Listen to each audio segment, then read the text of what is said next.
Why can't you both live in peace and harmony as brothers, instead of you lording it over them and kicking them out? He says, Deedat, you see, we had this country. You know, we possessed it under David and Solomon. So, they are entitled to it. So I said, how did you get it, sir? You see, you came out of Egypt, 12 tribes, united people. Under Joshua, united people.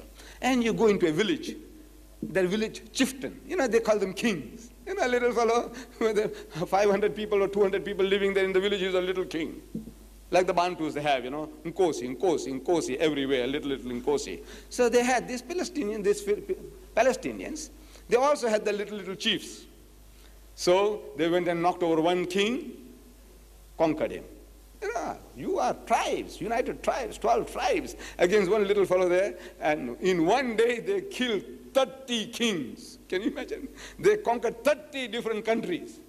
Can you imagine? No, what they did was one village, another village, they knocked hells into them.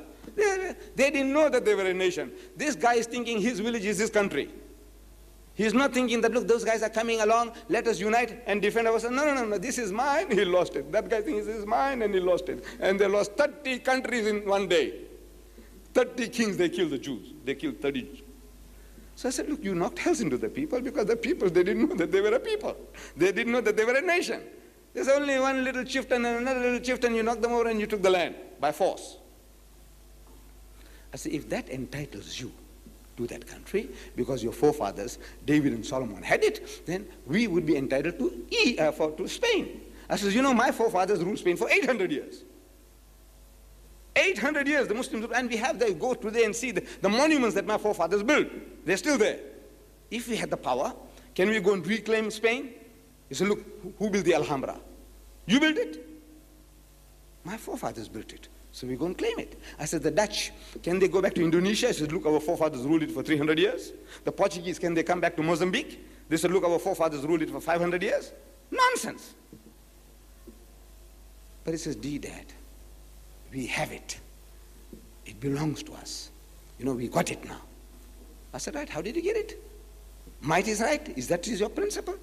That by force of arms you took it away from the poor Arabs? If that entitles you to Palestine, then they have a right to take it back by force. Why are you complaining? If by force, if you are entitled, if justifies you taking away, possessing somebody else's property, then by force of arms they can reclaim it. What are you crying about? And the discussion went on for an hour.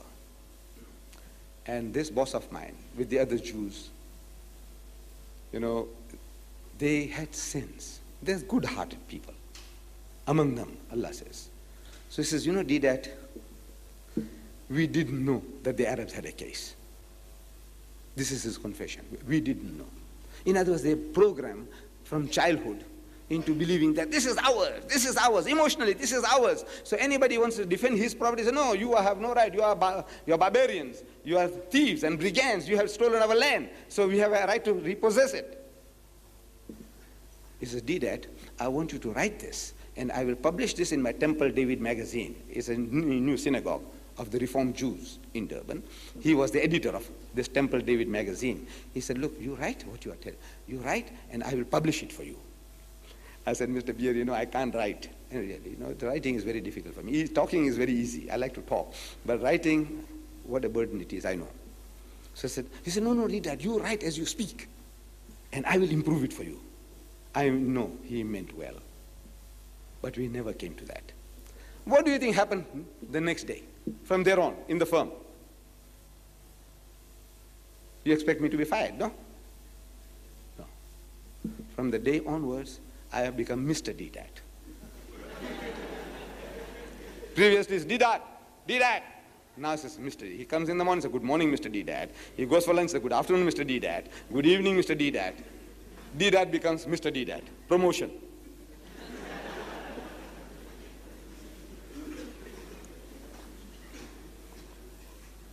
So in the firm, the other Jewish managers, the boss comes and tells them, say, you know, this guy here, dispatch clerk is a lowly job in a white firm. Say, you know, this guy here, man, he made rings around us. You see? So he must have shared it with the other Jewish managers in the firm. So the guy knows something, you see. So while walking through one of the departments, clothing department, and the manager of the clothing department, Mr. Baynard, another Jew, he calls me. I was wearing a white dust coat, furniture trade. He said, "Come here, Deedat." I said, "Yes, sir." He says, "You know, you made rings around Mr. Beer, I hear. But you know, you can't do that to me." He says, "You know, as for Ishmael, Ishmael was a bastard." Look, this is how the brainwash program. As for Ishmael, Ishmael was a bastard, he says. You know, an Arab would have put a knife through him. But we couldn't afford to do that. So I said, "Mr. Baynard, look, why don't you come home? We'll sit down and we'll talk. You know, bring your wife along and your friends will have meals together." I said, "You can't do to me what you did to Mr. Beer." I said, "Who's talking about doing anything? You come home." Not interested. And every time I get an opportunity, "Mr. Baynard," I said, "You know my wife? I told her, and she's looking forward to receiving you and your wife. Come home."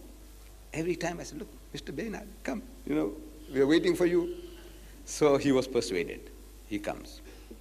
Mr. and Mrs. Baynard, Mr. and Mrs. Peel, and Mr. Townsend, who was a backroom boy for the Full Gospel Church. 3 Christians and 2 Jews. They come along. Same treatment, feed them well, take them to the masjid, bring them back. I said, "Now we have teas and samosas." So they're having teas and samosas. So I said, maybe now the guy softened. You know, the tea and samosa and our meals, you know, they're very good. It might have done the job. So I'm thinking. So I said, "Mr. Baynard, you remember you told me in the shop that Ishmael was a bastard." He said, "Of course." I said, "You still stand for that?" He said, "Of course. I thought the samosas had done the job, but it hadn't."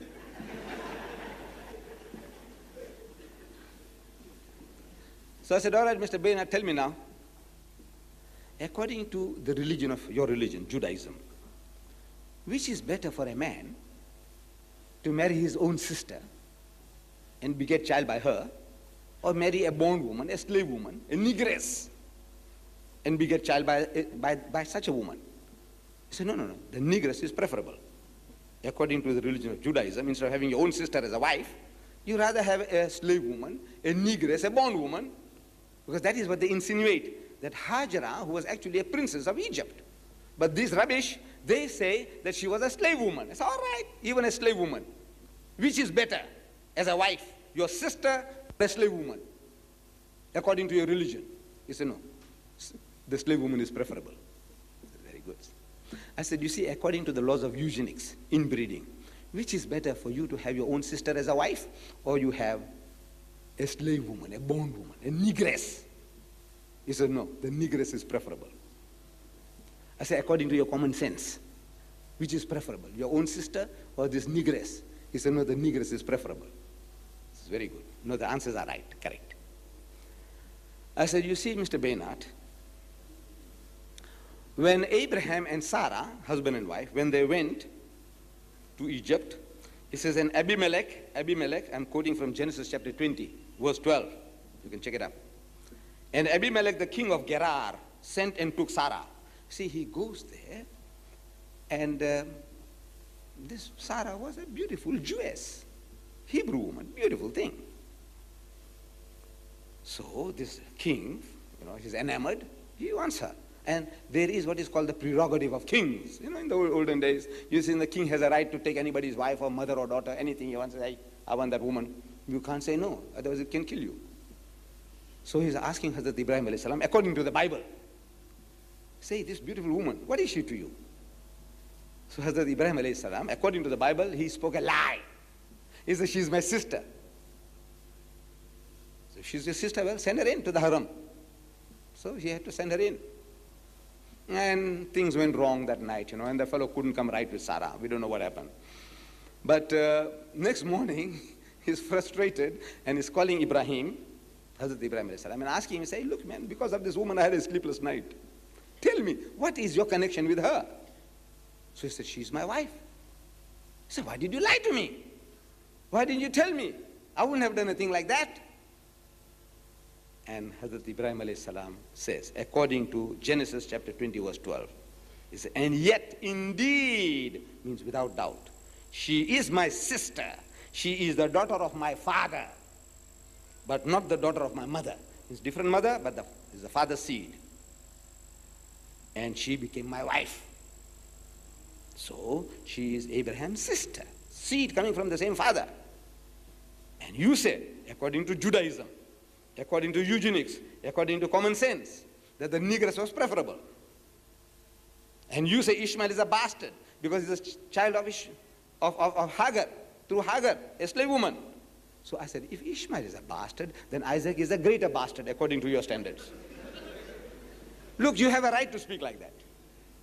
We dare not speak about the prophets of God. Hazrat Ismail alayhi salam, he was a prophet of God. Hazrat Ishaq alayhi salam was a prophet of God.